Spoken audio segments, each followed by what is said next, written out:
And here comes Robert. When Robert gets here, well, there he is. Morning. Good morning, Dr. Gatewood. What are you wearing on your sweater there? Is that a peacock? It's designed by a Japanese artist. Oh, I watashi wa inota ni shite nama. I wore it for Archana. I love it. Yeah. Well, folks, I tell you what, let's start. Let's start. I'll start sharing my screen. David, thank you for that wonderful bumper there to start us up here. And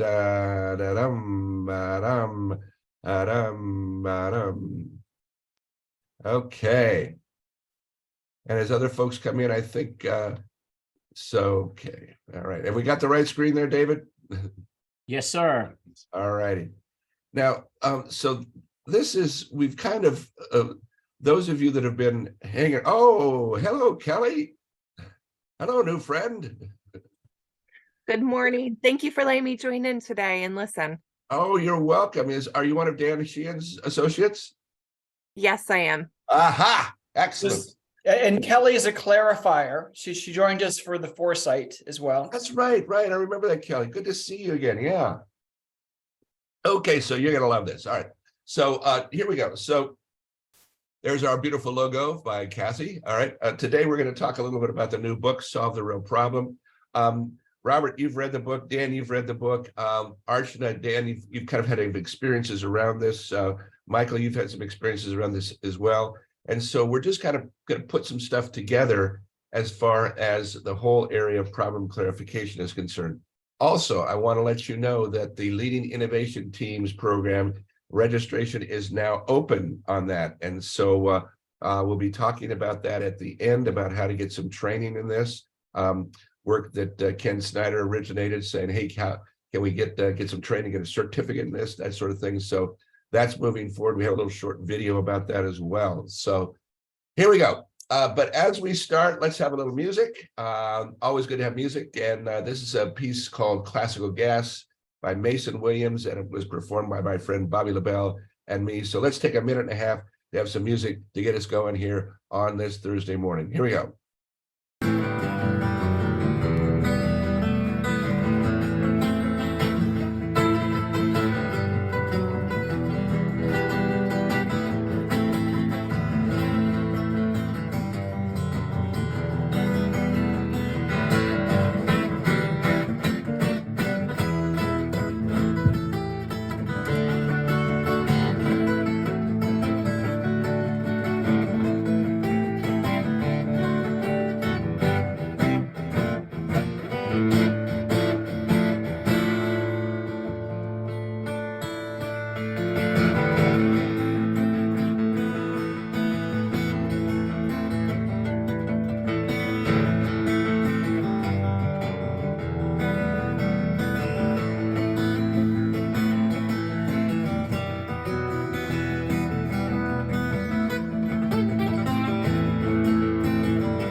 Just some fun this morning.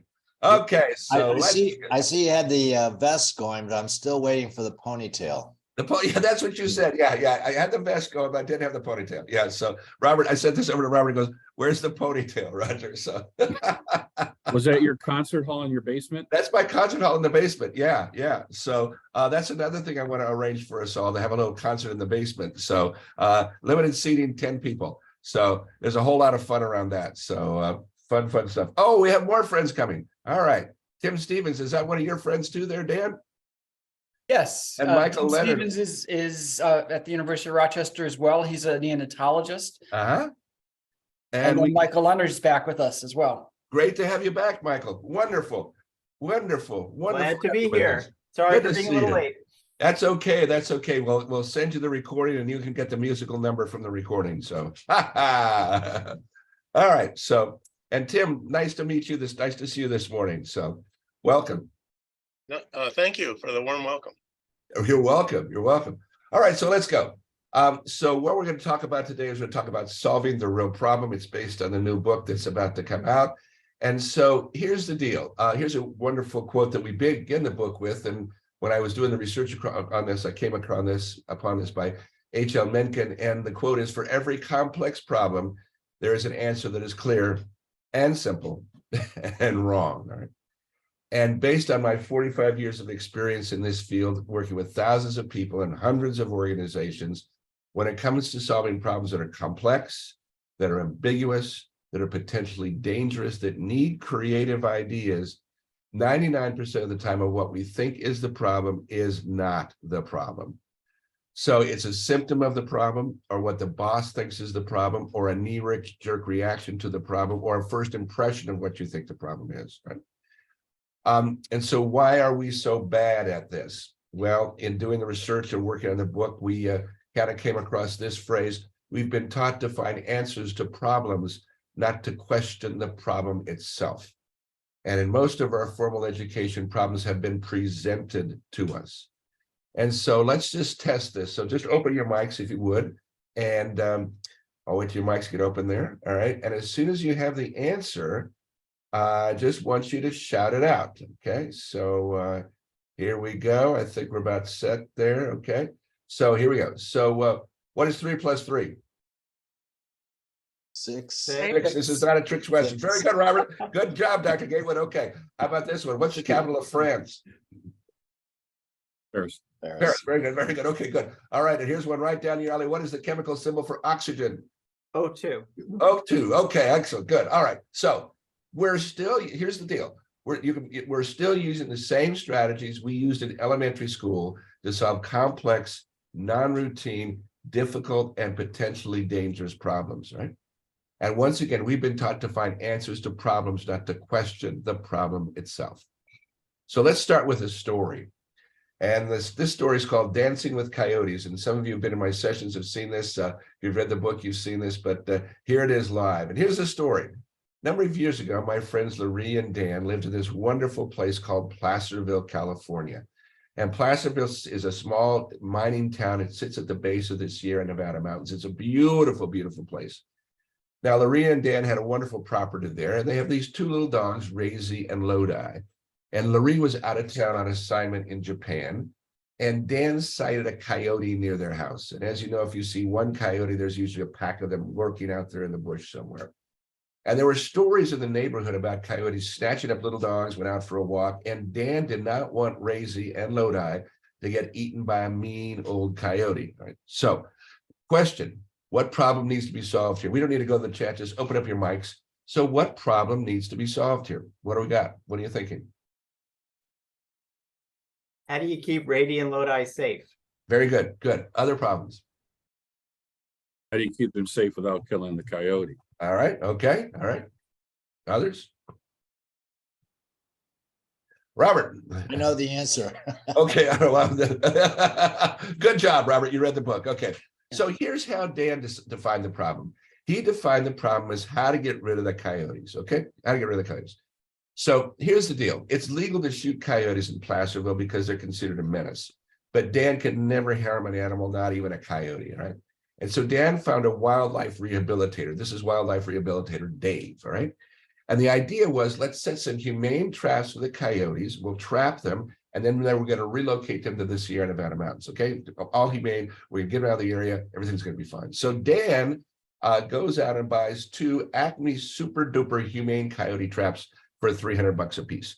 He puts them up on the property. He's going to be a hero. All the neighbors like going, Dan's going to save us from these coyotes. We can walk our dogs safely. And so here's the deal. Unfortunately, the 2 traps didn't work.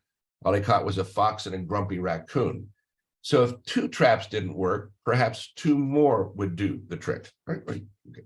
So now Dan goes out and he buys 4 super duper Acme humane coyote traps for a cost now of $1,200. So he's got $1,200 into this venture.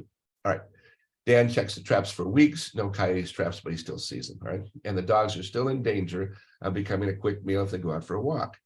So how does the story end? Well, as you know, coyotes are pack animals and coyotes follow the food. And when there's no food source for a coyote, they move on. And so one way to look at the problem would be the same thing like how Dan did. How might we eliminate the coyotes? Another would be, as Michael mentioned, how might we keep our little dogs safe? All right, so if you focus on the first problem, how might we eliminate the coyotes? You come up with ideas like shooting coyotes and coyote traps. But as Michael mentioned, what if you focused on the problem, how might we keep our little dogs safe?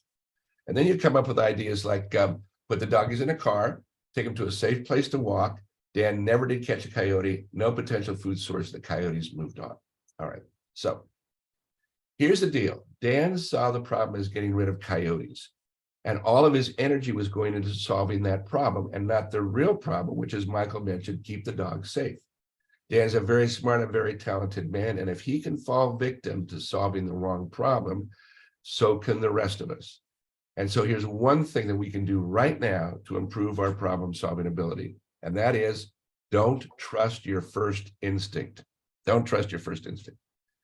Now, remember when you were in school and you took these multiple choice tests, and when you came to an answer and you weren't quite sure what the answer was, just open your mics for a second. And what was the advice? You're coming down like there's 2 answers left, not quite sure. What was the advice that they told you? What was the advice? Choose C. Choose C. Okay, all right, good. What was the other one? Choose B. Choose B. Another answer? Go with your gut. Go with your gut. Okay, that's what I got. Okay, so my advice was, the advice was go with your first impression. It's usually the right answer. Go with your gut. All right. So in fact, in the 2000 edition of Barron's book, How to Prepare for the GRE, the advice was similar. And it stated that Barron stated, they said, exercise great caution if you decide to change an answer. Experience indicates that many students who change answers change to the wrong answer. Okay, that is bad advice, and it's absolutely not true. All right. Going with your first impression of what you think is the correct answer is known as the first instinct fallacy. And it's based on the belief that you should avoid changing answers when you're taking tests. The first instinct is best. However, research has found that most test takers who change their answers change them from incorrect to correct. Bottom line is, when you change your answers, you improve your score. So in 33 studies from 1928 to 1984, not one of those studies found that test takers were hurt by changing their answers. So why do we trust the first instinct anyway? And the answer is, it feels better. You see, it feels worse to change a correct answer to an incorrect answer than to stick with an original incorrect answer. And we remember changing the right answer to the wrong answer because it hurts us. When you make this discovery, when you make this mistake, you start beating yourself up by saying, well, if only I had, if only I had, if only I had. And my analogy is like you're in the grocery store line and you're in the line here, okay? And you look at that line over there, that line's starting to move faster. And so you go, I'm gonna go to that line over there, okay? And of course, this line starts to move faster. And so you go, well, if only I'd stayed in that first line. That's the idea behind the first instinct fallacy. Okay, so a simple way to sum up the first instinct fallacy is what we first think is the answer is not the answer. And so I want to introduce a new fallacy. It's called the first problem fallacy. And a simple way to sum up the first problem fallacy is what we first think is the problem is not the problem. Now, Dan defined the problem as how to get rid of the coyotes, when in fact, the real problem, as Michael mentioned, was how to keep the little dog safe, right? So one thing I want you to get from today, the one thing is what you think is the problem is often not the problem. And we have a wonderful little 3-minute video to show you here. And this is from the Open Sesame e-learning series. We just produced a series of 9 videos for Open Sesame. And this video is called To Get Better Ideas, Solve the Wrong Problem. So sit back, relax. We're going to watch a short video, and here we go. Creativity is not coming up with a great idea. The key to creativity is solving the right problem. Here's what Albert Einstein had to say about his approach to problem solving when he was asked, if some imminent disaster threatened the world and you had 1 hour in which you knew you could save it, how would you spend your time? Einstein replied, "I would spend the first 55 minutes identifying the problem and the last 5 minutes solving it. For the formulation of a problem is often far more essential than its solution, which may be merely a matter of mathematical or experimental skill." Most people believe that creativity is coming up with a great idea. Not so. The key to creativity is solving the right problem. The fact is, it doesn't do any good to generate ideas for solving the wrong problem. We've been taught that the initial impression of the problem is the right one. We have a good reason for this. School already sets up the problem for us. 2 + 2 = 4. What is the capital of Poland? Warsaw. But to increase your likelihood of success, it's crucial to challenge your initial impression of what you think is the problem. Here's an example. In 1980, the conventional wisdom was that the cause of a heart attack was cholesterol buildup in an artery of the heart. The thinking was that the buildup would progress over time until it completely blocked blood flow through the artery and caused a heart attack. When a heart attack occurred, doctors believed that the only treatment was to reduce the patient's oxygen requirements by reducing their heart rate and controlling their blood pressure with medication, while also aggressively treating any complications. That was until a breakthrough study examined autopsies of a multitude of heart attack victims. The study revealed that it was not just plaque that caused the arteries to close and patients to die. In fact, less than 50% of the blockage was due to the plaque. Instead, the plaque had become unstable and ruptured or fissured. When this happened, it exposed the cholesterol core in the plaque to the blood in the artery. The body's natural response is to form a blood clot over the plaque and seal the rupture. As a result, it was the clot that caused the sudden and complete occlusion of the artery. A blood clot caused the heart attack. Game changer. Plaque in the heart was part of the problem, but for years the medical field accepted it as the core issue because they didn't stop to question their collective understanding. Doctors were focused on fixing the immediate problems with their heart attack patients, so they weren't looking further to determine what they were missing. Sound familiar? Now, when a heart attack victim reaches the hospital, the primary focus is to save heart muscle by administering a clot buster medication or by stenting the artery. Stents are small tubes that form a passageway through the blood clot. As a result, dramatically more heart attack patients not only survive, but are spared life-changing complications. Your problem doesn't have to be as dire as a heart attack to benefit from deeper exploration. Identifying the real problem will always lead to more fruitful solutions. So how do you find the real problem? Ask lots of questions. But these just aren't any kinds of questions. These are creative questions. You see, the language you use to describe a problem is going to dictate the kinds of solutions you generate. For example, we don't have enough money. Good or bad question? Answer, bad question. In fact, it's a statement. When you hear that statement, your brain says, okay, we don't have any money, decision made, move on.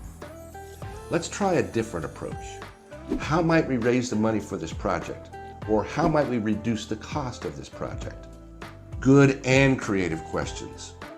Questions framed in this way provoke your mind to search for solutions. They tell your brain, let's go find some answers. And because we're using the word might, these can be any answers. We haven't made any decisions yet. Look for options. When you're redefining the problem, you want questions that open up your thinking. So use these phrases to begin your creative questions. How might? How to? What might be all the ways to? In what ways might I? When cardiologists, heart surgeons, and researchers were investigating heart attacks, they might have asked questions like, how might we reduce the number of deaths from heart attacks? What might be all of the factors contributing to a heart attack? How might we reduce the recovery time for heart attack victims? Give it a try. Next time you need to solve a tough problem, back up a step. Don't immediately accept your initial impression of the problem as the real problem. Just as you generate creative ideas for solving a problem using brainstorming, you can also brainstorm ways to redefine a problem. Use these guidelines to generate creative questions. Defer judgment, strive for quantity, seek wild and unusual questions, combine and build in other questions. When you're facing a tough situation, try this exercise. Write down at least 15 different ways to restate your problem. Then select the question that describes the main obstacle keeping you from your goal. Only then begin generating ideas to solve your problem. Coming up with over 15 creative questions should take only about 5 to 10 minutes. It's time well spent, guaranteed. The problem we see is the problem we solve. Invest the time identifying the true problem and generate ideas only after you've clearly identified the best problem. The time you spend identifying the real problem prevents you from generating ideas that are off target and action plans that have no traction. And remember, to get ahead of the herd, get creative.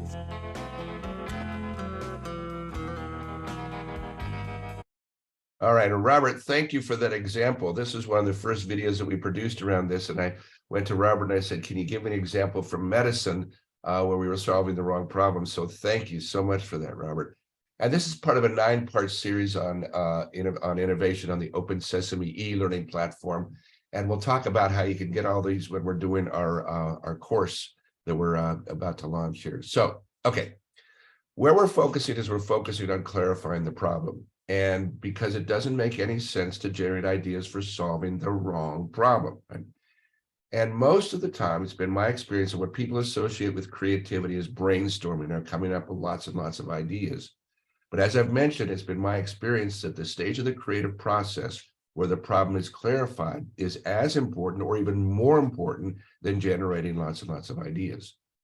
Now, this is a wonderful quote from Stuart Firestein in his book, Ignorance, No Relation. He said this about questions. I love this. He said, questions are more relevant than answers. Questions are bigger than answers. One good question can give rise to several layers of answers, can inspire decade-long searches for solutions, can generate whole new fields of inquiry, and can prompt changes in entrenched thinking. Answers, on the other hand, often end the process. So we're looking at coming up with creative questions, right?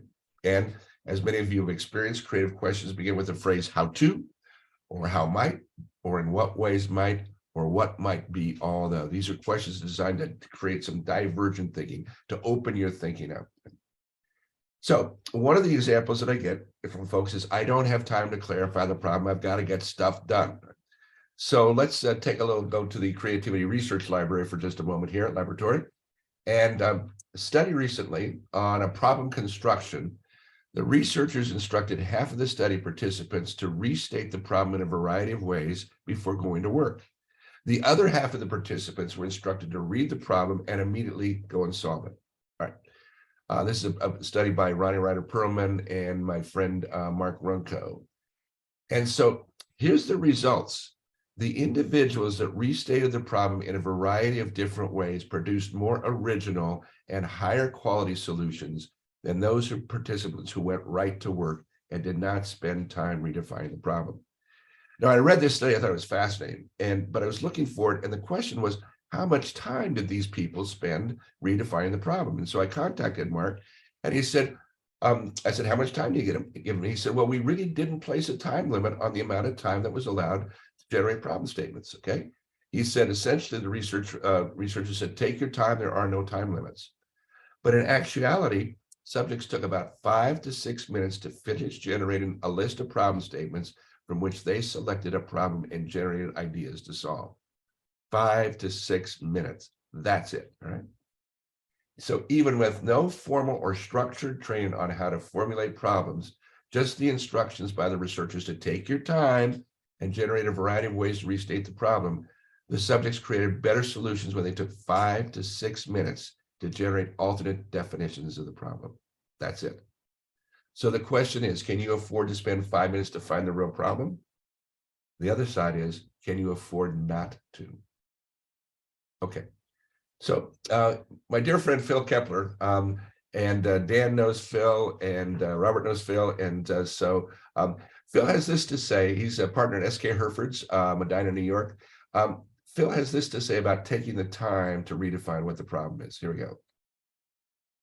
The creativity helps you not look at things as a problem. It's trying to find the solution, and that's the exciting thing about it. Things aren't problems anymore. It's just difficult situations, and you're trying to find a solution.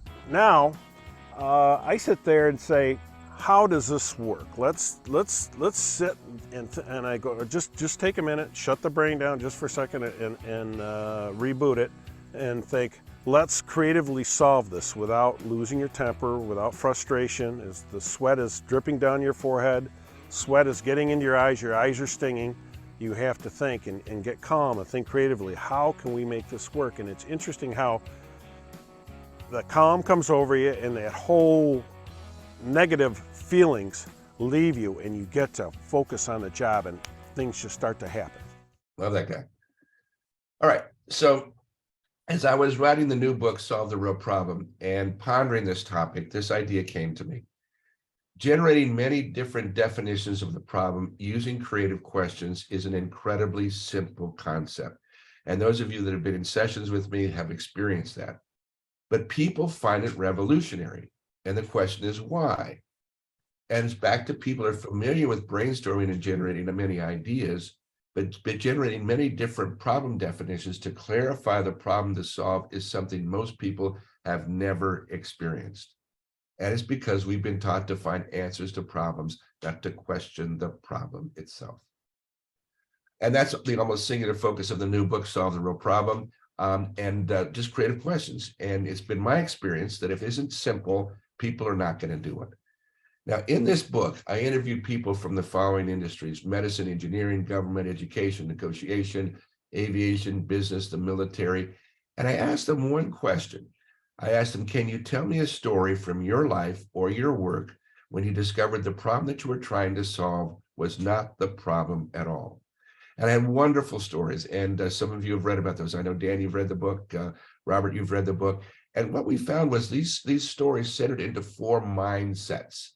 And as you know, a mindset is a particular way of thinking. It's habitual, and it's our go-to approach. And a mindset is our default way of solving a problem. These mindsets I found just fell into 4 areas. And one mindset was challenge your assumptions. Another mindset was get an outside perspective. A third one was see the big picture. And then the opposite was look for all of the details. So this is a story, I think, that hits on all 4 mindsets. Some of you might have heard this before, but I love telling the story. And this is about how a young engineer at Boeing, using 2 pieces of scrap metal, saved the airline industry millions, actually close to billions of dollars. And our story begins with jumbo jets. One of my favorite jumbo jets is the 747 Air Force One. Beautiful, beautiful airplane. Now, late 1970s, a young engineer named Scott Kempshaw gets his degree in engineering from the University of Colorado, and he's hired by Boeing. And he's assigned to the cockpit design team of the Boeing 747. And Scott said, I walked into work on the first day, and it was the size of a football field. There were 6 more buildings just like it on the Boeing campus, housing row upon row of drafting tables. Now, almost all the design on the 747 was being done with paper on drafting tables using slide rulers. That's how they built the 747. 6 buildings, football size, full of people with drafting tables. And the Boeing factory in Everett, Washington is the largest building in the world. In the aircraft assembly building, the buildings are so tall that clouds would actually form in the ceiling. And here's a picture of building 747. So there's one here getting completed, another one, and another one, and another one. And Scott said when he walked in that room, as far as he could see, they were building these big, huge 747s. Now, the Boeing 747, as you know, was known for its distinctive hump up there in the front. Now, on the 4th day of work, Scott gets this mechanism on his desk. And it's the windshield wiper mechanism for the 747. He withdrew it. He drew it in this way here. And Scott's job, the problem that Scott was to solve, was to get this FAA certified. Here's the windshield wiper mechanism for the 747. Get this certified, kid. Go for it. All right. Now, because of the hump design, when the plane would start to take off, the angle of the attack of the airstream would change and would essentially lift the windshield wipers off the windshield. Now, in engineering terms, Scott said, the pilot lost visibility on takeoff and landing. In our terms is the pilot couldn't see the runway on takeoff and landing in rain or snow, all right?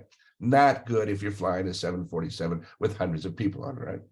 Now, what this device did is it took the air's angle of attack, it measured it, and then it calculated the airspeed. It then used a motor to tighten a spring that would hold the wiper to the windshield. Okay, get it FAA certified. That's it. Okay. Now, the mechanism was complicated with lots of moving parts. To replace the mechanism, the airplane had to be taken out of service for 10 days. They had to take the whole front cowling of the airplane off to get to it. And the total cost to replace this mechanism one time was approximately $100,000. So later that day, Scott is on a tour of the plant, all right? And he comes around this bin. He said, they walked by a bin with a little pieces of aluminum in it. And this is what Scott said. These little pieces of aluminum, about 6 inches long, they've got a curve to them. They got 3 holes that are countersunk into the aluminum. So I asked my guide, I said, what are these? And his guide said, he said, well, we had a design for a railing that was a little too long, so we have to clip off these pieces. And Scott said, well, can I take a few of them? And his guide said, sure, they're just scrap. We're just going to throw it out anyway. So here was Scott's idea. He said, if I attach these curved pieces of metal to the windshield wipers, the air would flow over them. And he said, they looked like little scoops to me. And the curved shape would create a downward force just like a sail on a boat. Scott was making an airfoil, right?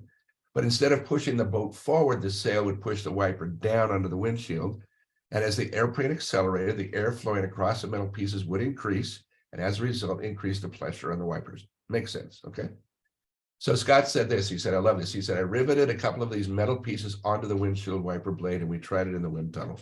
The first time it didn't work. The wipers would still come up as the plane accelerated. But then I adjusted them a little bit more and a little bit more and a little bit more. And pretty soon, the wipers would not lift off of the windshield no matter what we tried. He said, we threw rain and we tried snow and ice, and they'd stay right down on the windshield the whole time. Okay. So now all you do on an airplane is just take a windshield wiper off and put the windshield wiper on, just like in a car.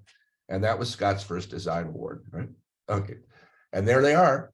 There's Scott's contribution to the 747. Here's a closer look at them. They're right there.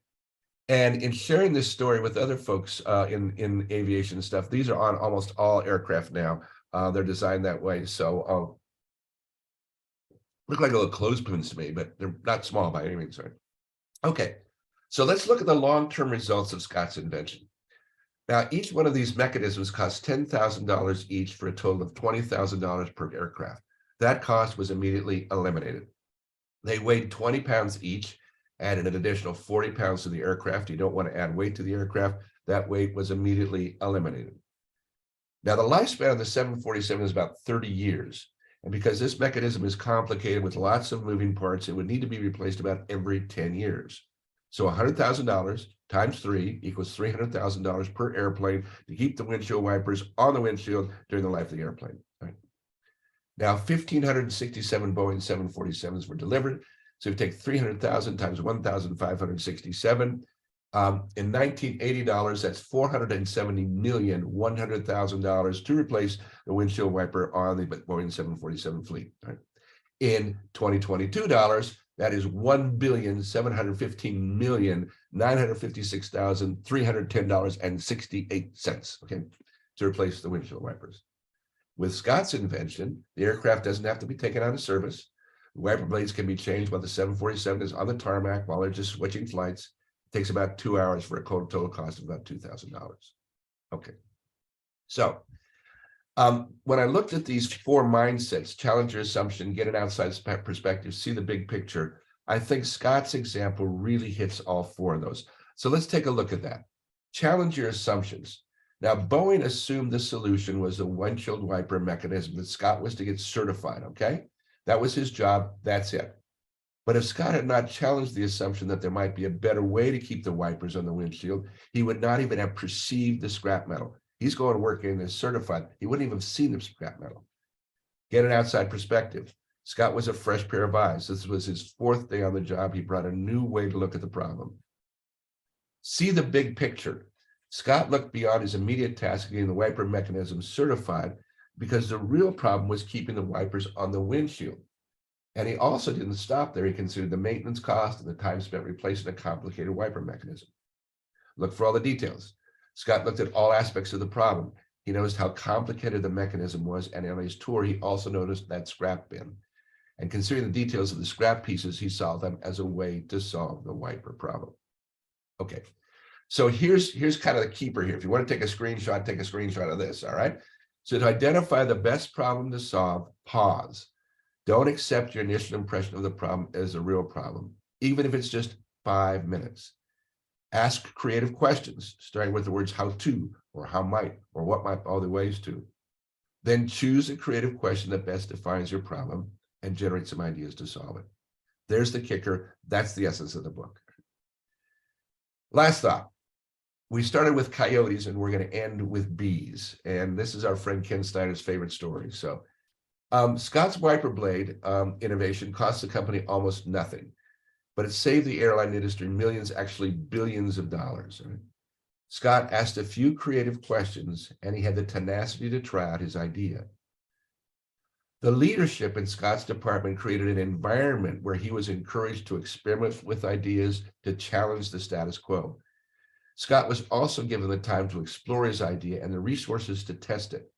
And when his scoops on the windshield wipers didn't work the first few times, his project wasn't shut down because it failed. The fact is, if you're the leader in your organization, you have absolutely no ability to make someone come up with creative ideas. And the analogy is, if you want bees to make honey, you can set up your bee box in the spring, which is the perfect time of the year.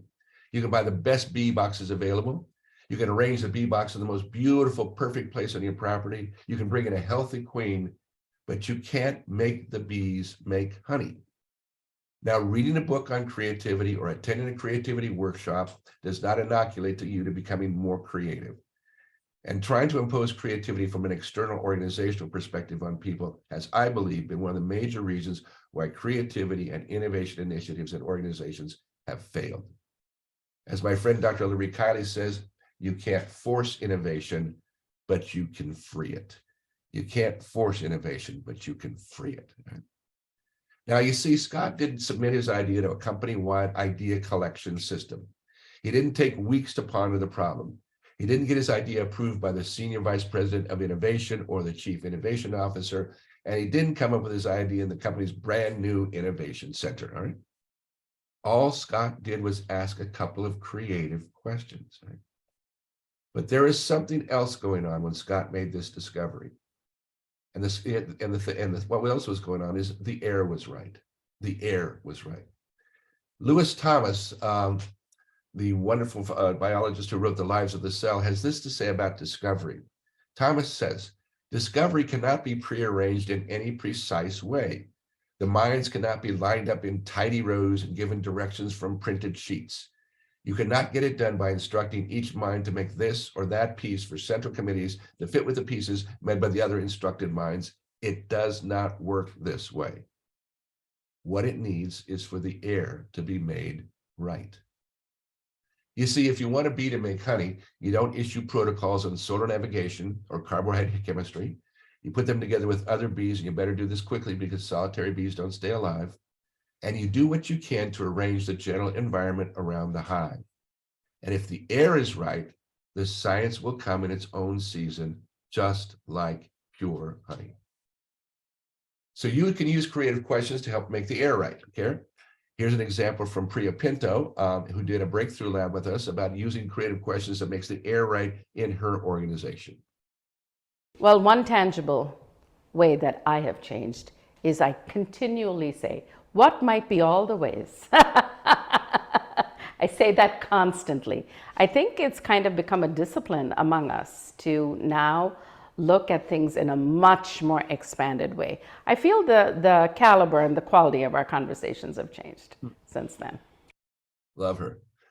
So if you want your people to be creative, if you want your people to look for problems to solve, make the air right. Boom. Thank you. Woo. Okay. Thanks, guys. Thanks, Robert. Thanks, Dan. So I'm going to open it up for questions here. And then I also, this is in the new book, Solve the Real Problem. And I also want to talk about the certificate program for leading creativity in teams. But let me just open it up now for any questions or for comments. And then thanks, Michael. And then I want to just show you this, the Innovation in Teams Creativity program that we're going to be running. And so, and we have a little short video on that. So questions, comments, reactions to this?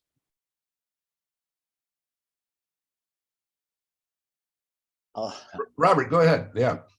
Well, I've been a disciple of yours for a number We've of written years. together. And I can tell you that it takes practice to approach a problem and not want to just go from A to Z, Mhm.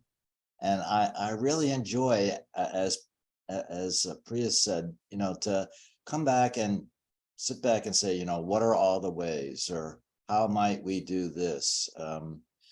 I think that it takes a lot of, for me, it's taken a lot of practice, and I'm far from an expert. I still feel like I'm a freshman at this. Yeah. And the other thing is I'm real big on making the air right. And to me, that is probably more of a, in my humble opinion, more of the problem Yes. than being creative. I just don't see a lot of places where the air is right. It's very innovation and creative thinking is stifled. It's a lot of group think. It's just not. I think that's where the biggest stumbling block is. And I would start with a question: how might be all the ways we can make the air right here? Yeah, right. Exactly. Yeah. Yeah, absolutely. And so I'm glad I love that phrase, making the air right. And I think it really kind of captures it and gives an image around that. So thanks, So Rob. in your experience, how often do you approach, is that something that you approach? Yes. Well, a couple of things. When you're consulting with a company, it's not just their specific question or problem that you're looking at, but how do you make sure that the air is right? Well, first thing is that I don't work with a company unless I'm working with the top leadership. And the top leadership really has to be on board to say, this is the way we want to do things. Because if people start coming up with ideas and trying to run them up the ladder, and leadership isn't trained in this, they're process illiterate. Okay, so they need to be trained in this as well. Training is where it starts. But I think over the years, I mean, as I've been doing this, I'm thinking, we used to go from like 2-day training programs where we were doing a lot of stuff, a lot of different techniques and stuff. I think it's less training and more application now. And so, being in classes with me, you've experienced that, how we make the air right into class. And then it's also just having the behaviors around this. If you can give people behaviors like creative questions, that's the first start to making the air right. So that's where I would start. So Archana, let's go over to you and then we'll go to Dan. Yeah. Thank you again. Oh, thank you.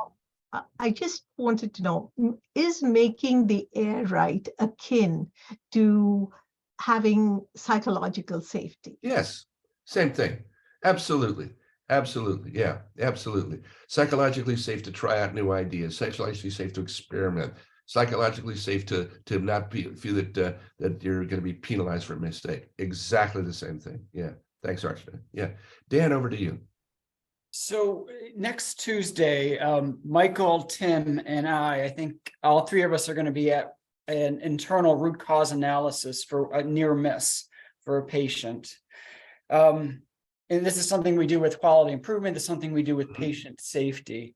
And we'll probably do a root cause analysis. We'll probably do 5 whys, maybe do a fishbone.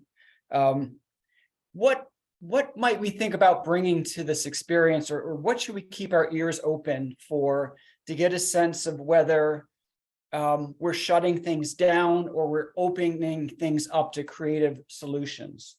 Yeah. So to that, what I would say, and I've worked with those techniques, and honestly, I'm going to be very honest with you. I'm not a real big fan. I think they're kind of complicated and they're kind of tough. So what I would say is just ask creative questions. The 5 whys is a good start, and it's a divergent tool. But what I would say is, when we're working with a root cause analysis there, sit down and say, what are 5 to 10 to 20 creative questions around this? How to. Look at it from that perspective, and use your fishbone to get the data out, but then build on that by asking creative questions. And that's where I would go with it. Does that make sense, Dan? It does. And I'm going to save this recording. When we get the recording, I'm going to share it with Tina Souza. Yeah. And have her kind of think about this as well, as she probably is going to be one of the leaders along with Mike. Are you leading this as well? It's funny that I just looked at my calendar. I don't think I'm at this, but I'm so glad you asked this question. And Roger, I have a slightly different perspective of root cause analyses. I think there's two aspects to root cause analyses, and I think most of our colleagues focus on the first, which is really that reductionist mentality. What happened and why did it happen? Yes.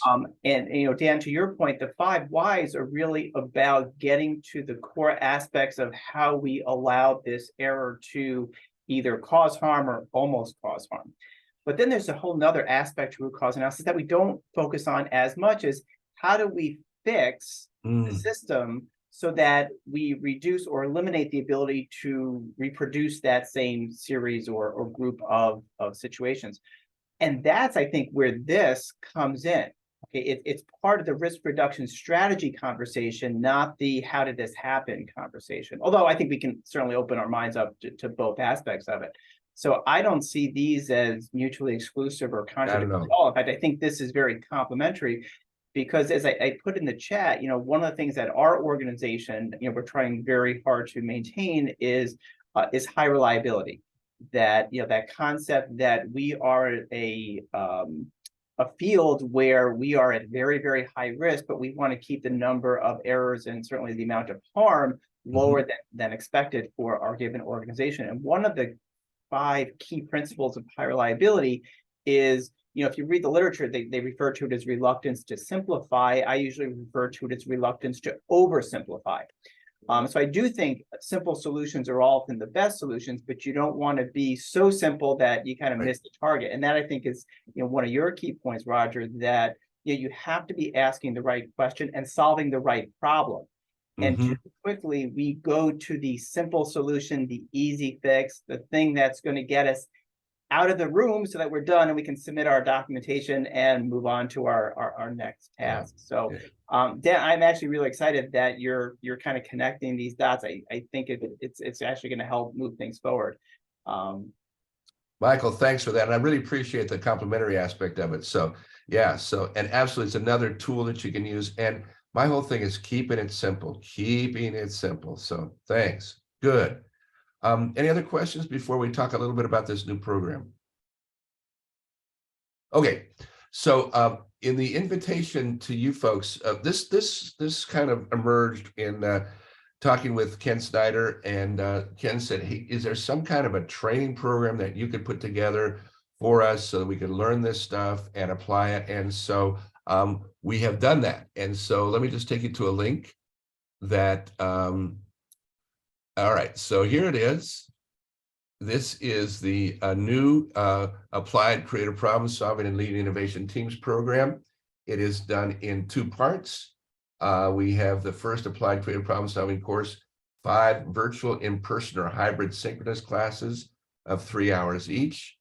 And then once you've completed that, and I'm just going to scroll through this because you have the link. Once you've completed that, we have the Leading Innovation Teams program. And this is 5 in-person classes of 3 hours each. Roger, we're not seeing that. Oh, I'm sorry. Thanks, Dan. Let me start my share. Oh, thanks. I'm going to share this again. That was a thing that okay. And the link is also in the chat. Yeah. Do we have it now? Okay. There we go. How about now? You see it now? No, Roger, we're still seeing your slide. All right. My last slide. Do I need to stop that slideshow, David?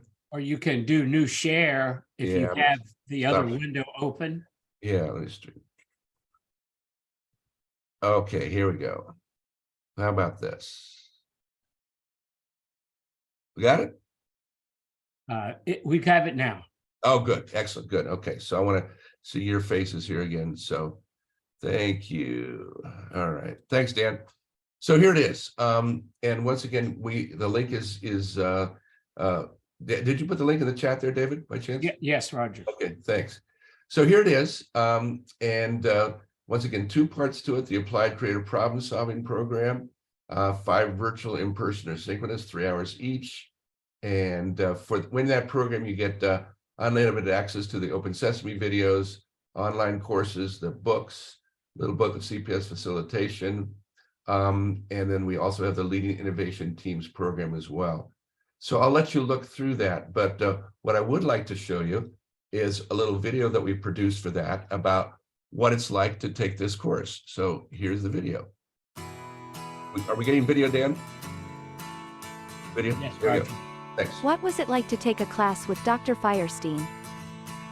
Well, taking the creative problem solving courses was different than any class I've ever taken. You walk in and there's music playing and there's fun things on the table and you can just tell that it's going to be a good experience. The whole mindset changes. It just clicked, and it's so much fun. And you're working with all these high-powered people, and it just, the whole thing, just the energy just gets flowing, and the juices gets flowing, and you just think about what I should do. It changed the way that we started thinking about things. It really opened up our minds. It was almost like there was a beehive there, and you got a stick, and you stabbed it a couple times, and the bees went flying. And what it was just a ton of ideas that just flew out into the room. How are you different as a result of taking a class with Roger? I'm definitely different as a result of working with you. I used to come up with a few ideas and then just kind of pick from those, and I realized I need to be generating more ideas. The more ideas I can generate, the more we can generate as a team. The deeper we dig, the better the ideas are.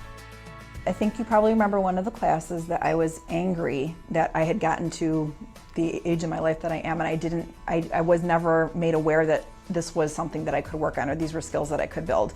And I felt that this was something that even young children should learn from a very early age, and it's something that should kind of continue through adulthood, because it would just change everything about how people interact with each other. One tangible way that I have changed is I continually say, what might be all the ways? I say that constantly. I think it's kind of become a discipline among us to now look at things in a much more expanded way. I feel the caliber and the quality of our conversations have changed since then. There's no such thing as one main benefit. It is something that is a philosophy change. It is something that is how you go about your daily task. When we stepped out of the classroom, we didn't stop there. We kept thinking about that when we got into our cars, when we went to work the next day. And it's not something that stays in the classroom. It's something that I've tried to practice every single day. And it's really enriched my life, and it's enriched the way that I think about things.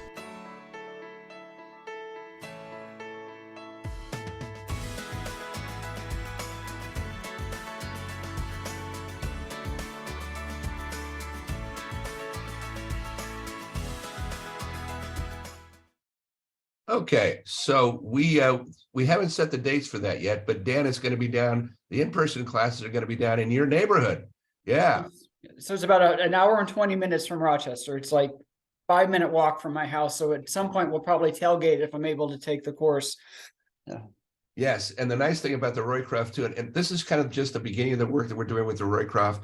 We're going to start with courses there, but then I think eventually we're going to expand it out to create symposiums and things like that there. Michael, you and I talked a bit about that, and kind of with a creativity focus, and then using that wonderful space there. We haven't set the dates for the courses yet. It's really going to be dependent on you folks, kind of your convenience around that. And so we'll get with Dr. Snyder on that. We'll set the dates and we'll get it going. So sound good? And can you tell people just a little bit about what who Dr. Snyder is and what he's done with his residents? Would you, Dan? Ken Snyder is one of the key quality and patient safety people within the Kaleidos system. I'm not quite sure what his total title is, but he's also a neurosurgeon. So you get some incredible cred by hanging with Ken, but he's got great energy. And he actually worked with Roger, as well as worked with Jennifer Mecca, who is one of the leaders in medical education at UB, to develop a 9-part series for the neurosurgery residents, which I think is incredibly cool, because we definitely need to shift medical education towards from memorization to more creativity and innovation. Did I catch everything, Roger, or Archie, or Robert?